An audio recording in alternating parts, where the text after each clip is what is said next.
Hi guys, how's it going? Jay, the Highland Gamer here with walkthroughs, gameplays and tips for the biggest and latest games. And welcome to the first episode of my Mass Effect Andromeda guide series. So, for any of you guys watching that might be just starting the game, this video will show you the best tips to help you out when starting your campaign. Now, just to let you guys know, I'll be uploading not only more guide videos for Mass Effect Andromeda, but also a walkthrough and online play as well.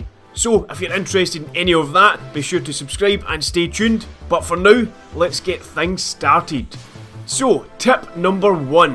One of the big changes with Mass Effect Andromeda is that you don't have set classes and you can switch during the game.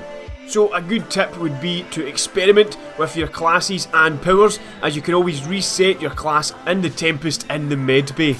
Now at the very beginning of the game it's only 20 credits, but bear in mind that will increase as the game goes on.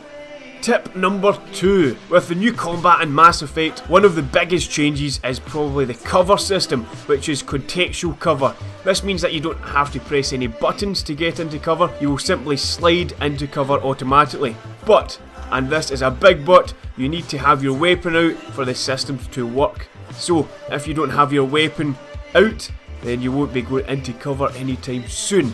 So always have your weapon out when you're in combat situations, and that will allow you to slide in and out of cover nice and easy. Tip number 3. Use boost to get to cover and out of sticky situations. You can also use it to get to an advantage point in the game when facing your enemies. Tip number 4. You don't have to rotate your squad. Each character will level up even when not being used. So you don't have to worry about messing with the same character or use the same squad for each mission, as all characters will progress regardless. So pick the characters you like the most and probably enjoy the game a bit better if you do that. But also remember to distribute their skill points as well. Tip number 5. Side missions in Andromeda are not compulsory and you can always do them after you complete the main campaign missions. So any side missions you aren't interested in, you can leave them until the very end of the game or leave them altogether. Tip number 6. If you're not a big fan of crafting, then you don't have to do it. You can still get supplies from dead enemies and supply crates. This includes armor sets for the different species on your squad and some N7 gear from the original games too.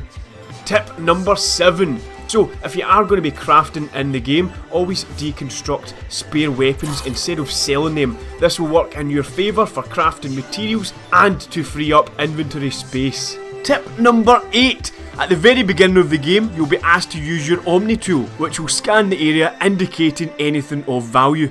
If it lights up bright red, this means it's new and hasn't been discovered before. And if it lights up orange, this indicates that it has been previously scanned. I would highly recommend scanning as much as you can, as it will give you research points, which will help you out when crafting, if crafting is something you're wanting to do in the game. So guys, that's going to leave it for today's video. For anything else on Mass Effect Andromeda, just hit that subscribe button and be sure to check out my other videos. You can also keep up to date with the latest uploads by following me on Twitter. And as always guys, stay tuned and stay sexy!